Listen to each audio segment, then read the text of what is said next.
Part Two of Civil Disobedience by Henry David Thoreau. This recording is in the public domain. Read by Bob Neufeld.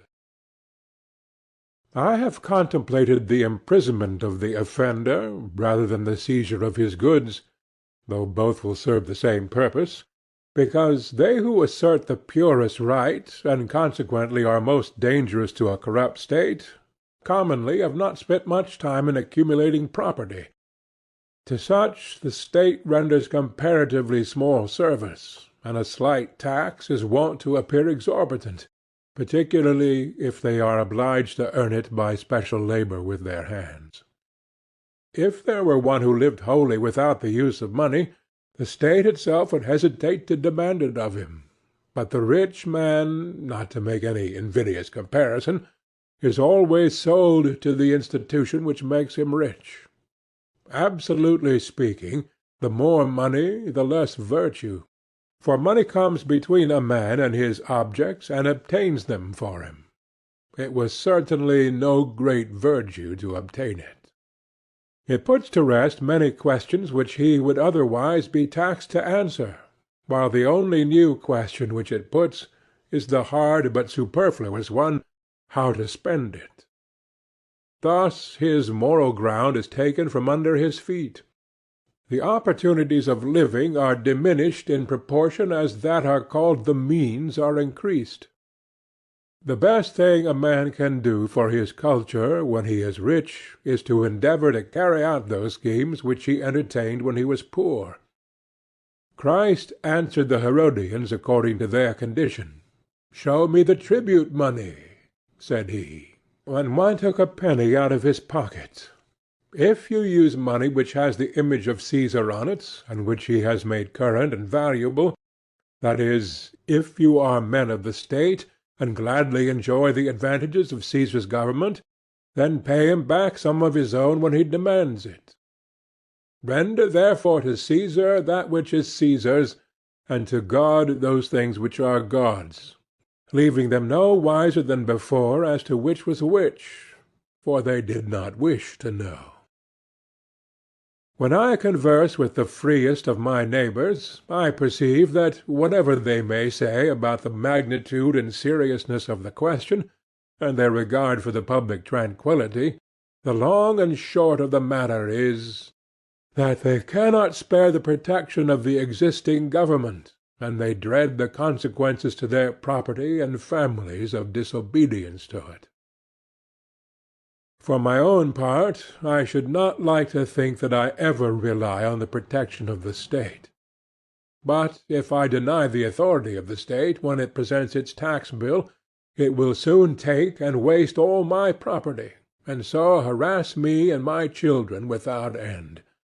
This is hard. This makes it impossible for a man to live honestly and at the same time comfortably in outward respects. It will not be worth the while to accumulate property. That would be sure to go again. You must hire or squat somewhere, and raise but a small crop, and eat that soon. You must live within yourself and depend upon yourself, always tucked up and ready for a start, and not have many affairs. A man may grow rich in Turkey even, if he will be in all respects a good subject of the Turkish government. Confucius said, "If a state is governed by the principles of reason, poverty and misery are subjects of shame. If a state is not governed by the principles of reason, riches and honors are subjects of shame." No. Until I want the protection of Massachusetts to be extended to me in some distant southern port, where my liberty is endangered, or until I am bent solely on building up an estate at home by peaceful enterprise, I can afford to refuse allegiance to Massachusetts and her right to my property and life. It costs me less in every sense to incur the penalty of disobedience to the state than it would to obey. I should feel as if I were worth less in that case. Some years ago the state met me in behalf of the church, and commanded me to pay a certain sum toward the support of a clergyman whose preaching my father attended, but never I myself. Pay, it said, or be locked up in the jail. I declined to pay, but unfortunately another man saw fit to pay it. I did not see why the schoolmaster should be taxed to support the priest, and not the priest the schoolmaster. For I was not the state's schoolmaster, but I supported myself by voluntary subscription. I did not see why the lyceum should not present its tax bill and have the state to back its demand, as well as the church. However, at the request of the selectmen, I condescended to make some such statement as this in writing. Know all men by these presents that I, Henry Thoreau, do not wish to be regarded as a member of any incorporated society which I have not joined. This I gave to the town clerk, and he has it. The state, having thus learned that I did not wish to be regarded as a member of that church, has never made a like demand on me since, though it said that it must adhere to its original presumption that time. If I had known how to name them, I should then have signed off in detail from all the societies which I never signed on to, but I did not know where to find such a complete list. I have paid no poll tax for 6 years.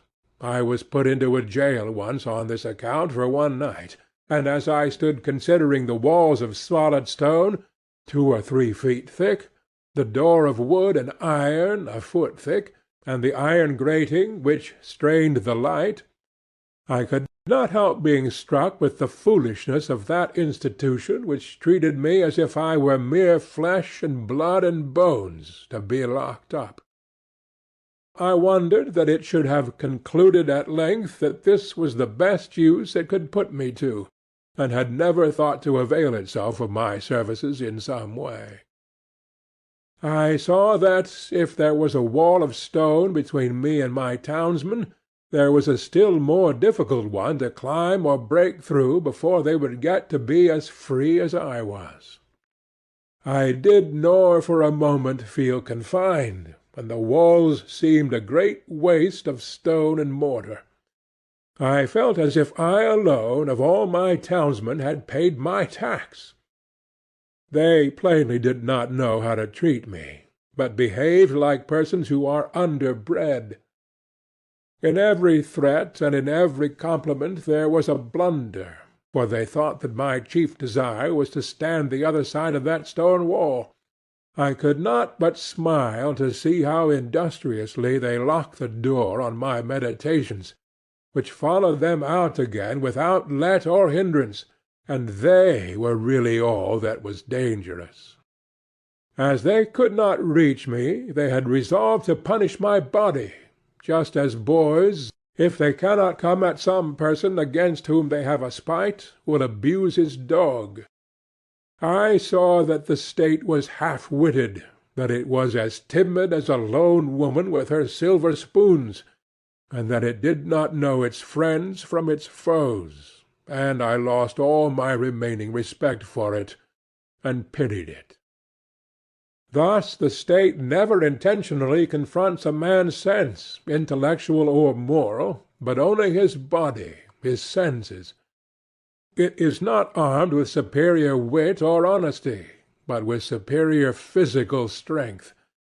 I was not born to be forced. I will breathe after my own fashion. Let us see who is the strongest. What force has a multitude? They only can force me who obey a higher law than I. They force me to become like themselves. I do not hear of men being forced to live this way or that by masses of men. What sort of life were that to live? When I meet a government which says to me, "Your money or your life," why should I be in haste to give it my money? It may be in a great strait and know not what to do. I cannot help that. It must help itself. Do as I do. It is not worth the while to snivel about it. I am not responsible for the successful working of the machinery of society. I am not the son of the engineer. I perceive that when an acorn and a chestnut fall side by side, the one does not remain inert to make way for the other, but both obey their own laws, and spring and grow and flourish as best they can, till one perchance overshadows and destroys the other. If a plant cannot live according to nature, it dies, and so a man. The night in prison was novel and interesting enough. The prisoners in their shirt-sleeves were enjoying a chat and the evening air in the doorway when I entered. But the jailer said, "Come on, boys, it is time to lock up." And so they dispersed, and I heard the sound of their steps returning into the hollow apartments. My room-mate was introduced to me by the jailer as a first-rate fellow and a clever man. When the door was locked, he showed me where to hang my hat, and how he managed matters there. The rooms were whitewashed once a month, and this one, at least, was the whitest, most simply furnished, and probably neatest apartment in town. He naturally wanted to know where I came from and what brought me there, and when I had told him, I asked him in my turn how he came there, presuming him to be an honest man, of course, and, as the world goes, I believe he was. "Why," said he, "they accuse me of burning a barn, but I never did it." As near as I could discover, he was probably gone to bed in a barn when drunk and smoked his pipe there, and so a barn was burnt. He had the reputation of being a clever man, had been there some 3 months waiting for his trial to come on, and would have to wait as much longer. But he was quite domesticated and contented, since he got his board for nothing, and thought that he was well treated. He occupied one window and I the other, and I saw that if one stayed there long his principal business would be to look out the window. I had soon read all the tracts that were left there, and examined where former prisoners had broken out, and where a grate had been sawed off, and heard the history of the various occupants of that room; for I found that even there was a history and a gossip which never circulated beyond the walls of the jail. Probably this is the only house in the town where verses are composed which are afterward printed in a circular form, but not published. I was shown quite a long list of young men who had been detected in an attempt to escape, who avenged themselves by singing them. I pumped my fellow prisoner as dry as I could, for fear I should never see him again, but at length he showed me which was my bed, and left me to blow out the lamp. It was like travelling into a far country, such as I had never expected to behold, to lie there for one night. It seemed to me that I never had heard the town clock strike before, and the evening sounds of the village, for we slept with the windows open, which were inside the grating. It was to see my native village in the light of the Middle Ages, and our Concord was turned into a Rhine stream, and visions of knights and castles passed before me. They were the voices of old burghers that I heard in the streets. I was an involuntary spectator and auditor of whatever was done and said in the kitchen of the adjacent village inn, a wholly new and rare experience to me. It was a closer view of my native town. I was fairly inside of it. I never had seen its institutions before. This is one of its peculiar institutions, for it is a shire town. I began to comprehend what its inhabitants were about. In the morning, our breakfasts were put through a hole in the door in small oblong square tin pans, made to fit, and holding a pint of chocolate, with brown bread and an iron spoon.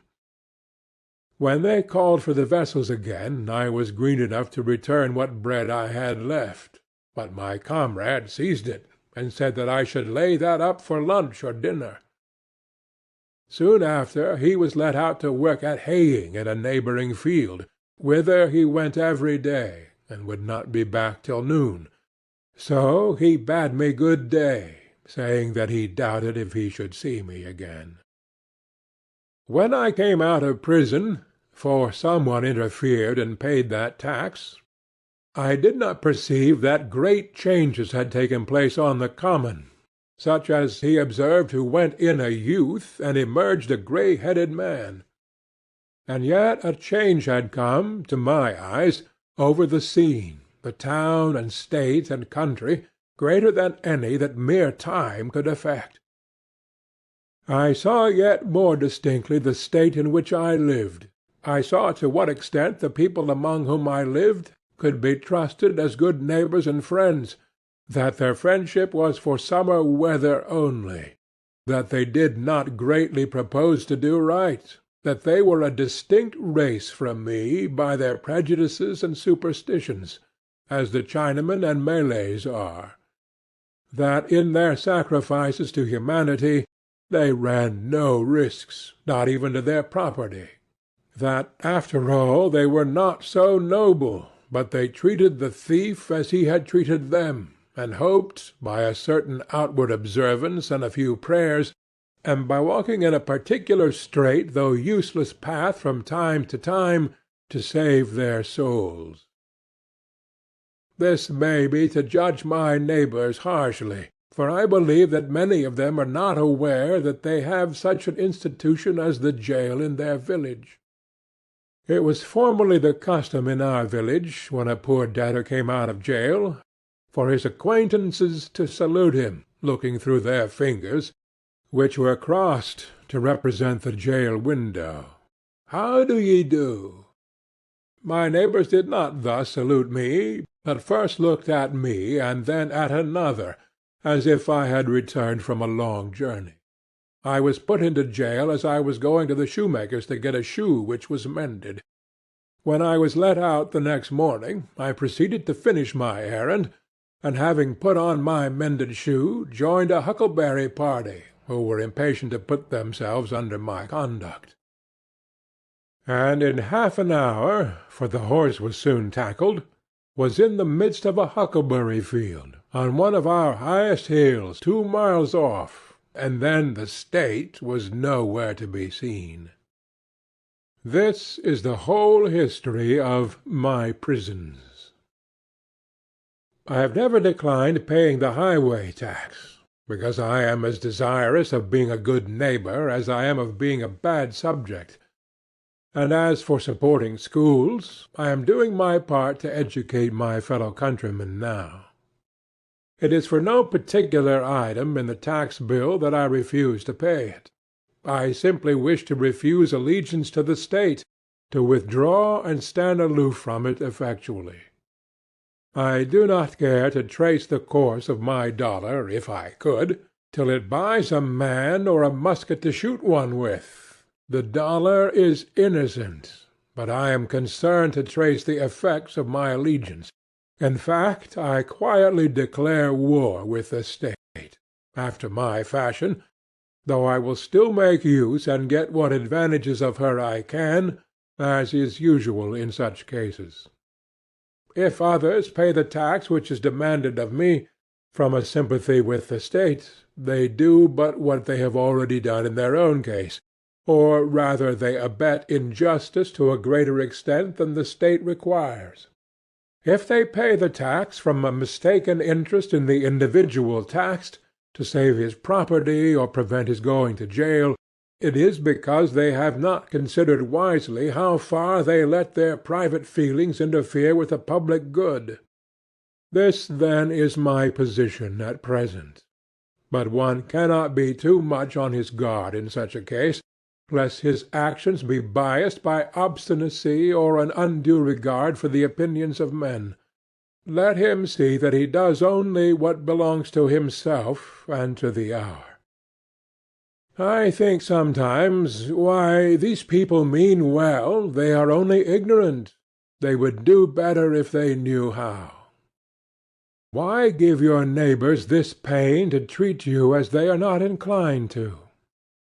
But I think again, this is no reason why I should do as they do, or permit others to suffer much greater pain of a different kind. Again, I sometimes say to myself, when millions of men, without heat, without ill will, without personal feelings of any kind, demand of you a few shillings only, without the possibility, such is their constitution, of retracting or altering their present demand, and without the possibility on your side of appeal to any other millions, why expose yourself to this overwhelming brute force?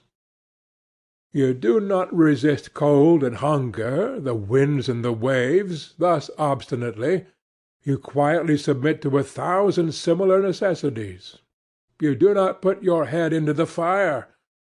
But just in proportion as I regard this as not wholly a brute force, but partly a human force, and consider that I have relations to those millions as to so many millions of men, and not of mere brute or inanimate things, I see that appeal is possible, first and instantaneously, from them to the Maker of them, and secondly, from them to themselves. But if I put my head deliberately into the fire, there is no appeal to fire or to the Maker of the fire, and I have only myself to blame. If I could convince myself that I have any right to be satisfied with men as they are, and to treat them accordingly, and not accordingly in some respects to my requisitions and expectations of what they and I ought to be, then, like a good Mussulman and fatalist, I should endeavor to be satisfied with things as they are, and say it is the will of God. And above all, there is this difference between resisting this and a purely brute or natural force, that I can resist this with some effect. But I cannot expect, like Orpheus, to change the nature of the rocks and trees and beasts. I do not wish to quarrel with any man or nation. I do not wish to split hairs, to make fine distinctions, or to set myself up as better than my neighbors. I seek rather, I may say, even an excuse for conforming to the laws of the land. I am but too ready to conform to them. Indeed, I have reason to suspect myself on this head, and each year, as the tax-gatherer comes round, I find myself disposed to review the acts and position of the general and state governments, and the spirit of the people to discover a pretext for conformity. We must affect our country as our parents, and if at any time we alienate out love or industry from doing it honor, we must respect effects and teach the soul matter of conscience and religion, and not desire of rule or benefit. I believe that the state will soon be able to take all my work of this sort out of my hands, and then I shall be no better patriot than my fellow countrymen. Seen from a lower point of view, the Constitution, with all its faults, is very good. The law and the courts are very respectable.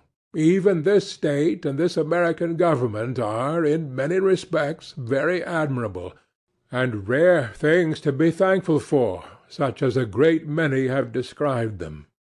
Seen from a higher still, and the highest, who shall say what they are, or that they are worth looking at or thinking of at all? However, the government does not concern me much, and I shall bestow the fewest possible thoughts on it. It is not many moments that I live under a government, even in this world. If a man is thought-free, fancy-free, imagination-free, that which is not, never for a long time appearing to be to him, unwise rulers or reformers cannot fatally interrupt him. I know that most men think differently from myself, but those whose lives are by profession devoted to the study of these or kindred subjects content me as little as any. Statesmen and legislators, standing so completely within the institution, never distinctly and nakedly behold it. They speak of moving society, but have no resting-place without it. They may be men of a certain experience and discrimination, and have no doubt invented ingenious and even useful systems, for which we sincerely thank them. But all their wit and usefulness lie within certain not very wide limits. They are wont to forget that the world is not governed by policy and expediency. Webster never goes behind government, and so cannot speak with authority about it. His words are wisdom to those legislators who contemplate no essential reform in the existing government. But for thinkers, and those who legislate for all time, he never once glances at the subject. I know of those whose serene and wise speculations on this theme would soon reveal the limits of his mind's range and hospitality. Yet, compared with the cheap professions of most reformers, and the still cheaper wisdom and eloquence of politicians in general, his are almost the only sensible and valuable words, and we thank heaven for him. Comparatively, he is always strong, original, and, above all, practical. Still, his quality is not wisdom, but prudence. The lawyer's truth is not truth, but consistency, or a consistent expediency. Truth is always in harmony with herself, and is not concerned chiefly to reveal the justice that may consist with wrong-doing.